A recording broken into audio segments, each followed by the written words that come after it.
Hello दोस्तों, स्वागत है आपका एक और नई वीडियो में। और आज की वीडियो में बहुत इंपॉर्टेंट टॉपिक लेकर तुम्हारे सामने आया हूँ। इंपॉर्टेंट टॉपिक ये इसलिए है क्योंकि बहुत सारे बच्चों की ये प्रॉब्लम है कि पढ़ते तो सब हैं, सारे बच्चे ही तैयारी करते हैं क्योंकि एग्जाम चल रहे होते हैं। एग्जाम से पहले तो सभी पढ़ते हैं, पूरे साल भी पढ़ते हैं, लेकिन पढ़ने के बाद एंड टाइम पर जब उस पढ़े हुए की जरूरत होती है तब वो याद नहीं आता, भूल जाते हैं उसको। तो इसी के ऊपर कुछ दो चार इंपॉर्टेंट पॉइंट मैं तुम्हारे लिए लेकर आया हूँ कि अगर आप इनको फॉलो करते हो तो आपको याद किया हुआ, पढ़ा हुआ, जो जो भी आपने पढ़ा है अपने एग्जाम से रिलेटेड या जो भी पढ़ाई में आपने कुछ भी किया है वो आपको लंबे समय तक याद रहेगा, टिक टिक पाएगा आपके माइंड के अंदर। और जब आपको उसकी जरूरत पड़ेगी पेपर में तो आप उसको वहां पे मेंशन करके आ पाओगे। तो उसी से रिलेटेड मेरे दो चार बातें हैं जो मुझे लगता है कि अगर हम उनको फॉलो करें तो हम शायद बहुत बेहतर तैयारी कर सकते हैं, रिजल्ट लेकर आ सकते हैं। तो इसी फहरिस्त में अगर हम बात करें सबसे पहले, तो हम ये कह सकते हैं कि सबसे इंपॉर्टेंट चीज होती है कि पढ़ने का टाइम डिसाइड करना। पढ़ने के टाइम डिसाइड करने के बारे में मैं क्यों बोल रहा हूँ? क्योंकि आप जब पढ़ने बैठते हो तो आपने ये डिसाइड नहीं कर रखा कि किस टाइम पढ़ना है, और वो जो टाइम आपने चूज कर रखा है क्या वो आपकी पढ़ाई के लिए बेस्ट टाइम है या नहीं। देखो, खाना खा के पढ़ने बैठ जाओ, रेयरली कि तुम्हें कुछ समझ में आएगा, और समझ में आ भी रहा है तो याद रह पाएगा। या फिर जिस टाइम पे तुम्हारा फोन चलाने का मन कर रहा है, जिस टाइम तुम कोई कार्टून देखते हो, कोई नाटक देखते हो, या सोशल मीडिया पे कोई वीडियो अपलोड होने वाली होती है और उसके इंतजार में होते हो, और वो होने वाली है और उससे पहले तुम जस्ट बुक लेकर बैठ गए, तब भी तुम याद नहीं रख पाओगे। या फिर ऐसा है कि तुम सुबह उठते के साथ ही बुक लेके बैठ जाते हो, अरे सो के उठे हो, पहले आप अपने आप को, अपना मुंह धो, नहाओ, फ्रेश हो, थोड़ी सी एक्सरसाइज करो, हल्का सा नाश्ता करो, उसके बाद। तो इंपॉर्टेंट क्या हुआ कि जब भी 24 आवर्स में से सोने के अलावा, खाने के अलावा, बाकी चीजों के अलावा, जब आप सबसे ज्यादा एक्टिव फील करो, जैसे सुबह उठने के बाद, नहाने के बाद, ब्रेकफास्ट करने के बाद, सबसे अच्छा माइंड होता है, मूड होता है उस टाइम पे, उस टाइम पे पढ़ो। पॉइंट समझ में आ रहा है? बहुत बढ़िया। इसके बाद अगर मैं दूसरी बात करूं तो रोट लर्निंग को बाय बाय करना है।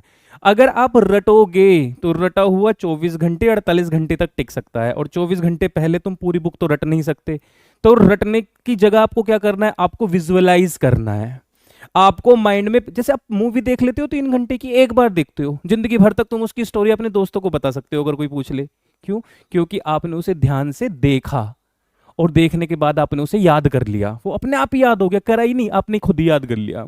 जब भी कुछ पढ़ो तो उसकी इमेजिनेशन करो, पिक्चर्स बनाओ माइंड में। अच्छा, मैं आप कहोगे सर कैसे, क्या कहना चाहते हो? मैं कहना चाहता हूं, मान लो आप अकाउंट्स पढ़ रहे हो, कंपनी का क्वेश्चन कर रहे हो, कहते हैं एप्लीकेशन रिसीव हुई। मैं जो प्रैक्टिकली सोचता हूं, एक कंपनी को एप्लीकेशन मिली, मतलब कंपनी को पैसा मिला। एप्लीकेशन का मतलब होता है लोग बाग कंपनी के शेयर खरीदना चाहते हैं तो उन्होंने पैसा दिया। तो मेरे दिमाग में तुरंत क्या आता है? कंपनी को पैसा मिला तो कंपनी के खाते में पैसा आना शुरू हो गया होगा, अकाउंट में पैसा बढ़ना शुरू हो गया होगा, और अकाउंट में पैसा बढ़ता है तो बैंक अकाउंट डेबिट किया जाता है। मैं कभी नहीं भूलता, एप्लीकेशन रिसीव, मुझे तुरंत समझ में आ जाता है इस एंट्री में बैंक अकाउंट डेबिट होगा। पिक्चर बनाओ, जैसे आप बिजनेस स्टडीज पढ़ रहे हो, मैनेजमेंट का टॉपिक पढ़ रहे हो, तो मैनेजमेंट का मतलब मैनेजरियल फंक्शन हुआ ना ये। आप अपने आप को 2 मिनट के लिए सोचो, यार अगर मेरा घर एक बिजनेस है या एक कंपनी है और मैं वहां पे मैनेजर हूं, तो मेरा क्या क्या रोल है, मैं क्या क्या करूंगा। प्रैक्टिकली आप जब सोचना शुरू करोगे, आप खुद आंसर बनाओगे ना, तो भी वो बुक की लैंग्वेज वाले आंसर बन रहे होंगे, शब्द आपके होंगे, लेकिन आप कह वही रहे होगे जो बुक कहती है। क्या करना है? इकोनॉमिक्स पढ़ रहे हो तो सोचो, प्रैक्टिकली सोचना पड़ेगा। नेशनल इनकम, अरे मतलब पूरे भारत की इनकम को चेक करना है ना, जीडीपी, भारत में टोटल प्रोडक्शन कितना हो रहा है, मतलब आप समझ रहे हो ना। पिक्चर्स बनाओ, माइंड में विजुअलाइज करो, ना कि सिर्फ रटो और पूरी लाइनें पढ़े जा रहे हो, मतलब उसका पता नहीं है, सोच रहे नहीं हो उसके बारे में। सोचना शुरू करो, सोचना शुरू करोगे तो रिजल्ट मिलना स्टार्ट हो जाएगा तुमको। ठीक है जी। इसके बाद इंपॉर्टेंट बात आती है टेंशन लेने का नहीं, देने का। तीसरी बात है, बहुत इंपॉर्टेंट बात है, कि जब तक आप माइंड में टेंशन रखोगे, कैसे होगा, कैसे नंबर आएंगे, क्या करूं, कहाँ जाऊं, लोग क्या सोचेंगे, रिलेटिव्स का फोन आएगा, उनको क्या जवाब दिया जाएगा, मेरा दोस्त मुझसे आगे निकल जाएगा, ये हो जाएगा, वो, क्यों टेंशन ले रहे हो? टेंशन लेके क्या कर लोगे? पढ़ने बैठो, टेंशन ले रहे हो, क्या कुछ याद कर पाओगे? टेंशन बिल्कुल मत लो, जो होगा देखा जाएगा, इस कंसेप्ट पे चलना स्टार्ट कर दो। बस ये सोच लो, आज का दिन है, आज मुझे आज की मेहनत करनी है, जो मुझे टाइम मिला है 24 आवर्स का, 24 घंटे मुझे मिलते हैं एक दिन में, दिन रात मिला के। इस 24 घंटे में मैं कितना मैक्सिमम टाइम अपने लिए निकाल सकता हूं, अपनी जिंदगी के लिए अच्छा करने के लिए दे सकता हूं, सिर्फ इस पे फोकस करो और कुछ मत सोचो। क्या होगा, कैसा होगा, वो देखा जाएगा रिजल्ट आने पे। बस मैं आज अपना बेस्ट दूंगा, जब अगला दिन होगा उस दिन मेरे लिए आज है, मैं उस दिन अपना बेस्ट दूंगा। हर दिन अपना बेस्ट देते हुए चलो, अपने पोटेंशियल का पूरा इस्तेमाल करने की कोशिश करो। अगर 100% भी यूज नहीं कर पा रहे हो अपनी कैपेसिटी का, तो 50% करो, धीरे धीरे आप उसको बढ़ाते चले जाओगे। तो क्या करना है आपको? हर दिन आपको अपना बेस्ट देना है। देखना आपको बहुत पॉजिटिव रिजल्ट मिलेंगे, नेगेटिविटी बिल्कुल खत्म हो जाएगी आपकी जिंदगी से पूरी तरीके से। और लास्ट पॉइंट जो मैं आपसे बहुत इंपॉर्टेंट करने वाला हूं, जो आपकी जिंदगी का सबसे नेगेटिव पॉइंट है, वो है सोशल मीडिया। सोशल मीडिया में बहुत सारी चीजें हैं। देखो नेगेटिव पॉइंट क्यों बोल रहा हूं, क्योंकि हम उसका दुरुपयोग कर रहे हैं।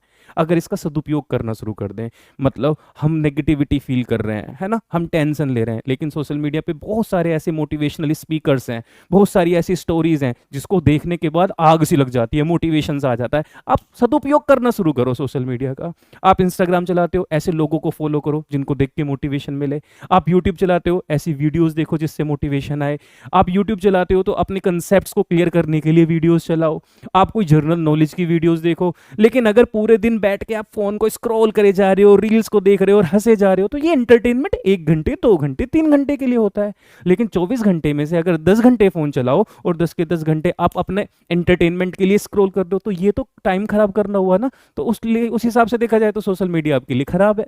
लेकिन अगर पॉजिटिव वे में देखा जाए तो सोशल मीडिया आज के टाइम पे वरदान है आप लोगों के लिए। बस डिसाइड आपको करना है कि आपको ये अपने लिए वरदान बनाना है या आपको अपनी जिंदगी खराब करनी है इससे। अगर आपको मेरी बात समझ में आई तो आप लोगों का बहुत बहुत धन्यवाद हमसे जुड़ने के लिए। अगर वीडियो पसंद आई हो तो लाइक कर दें, कमेंट करके बताएं कि आपको ये छोटी सी क्लिप या छोटी सी वीडियो, ये छोटा सा एफर्ट मेरा कैसा लगा। हम आपसे नेक्स्ट वीडियो में मिलेंगे, तब तक आप लोग अपना ख्याल रखना। Bye bye, take care.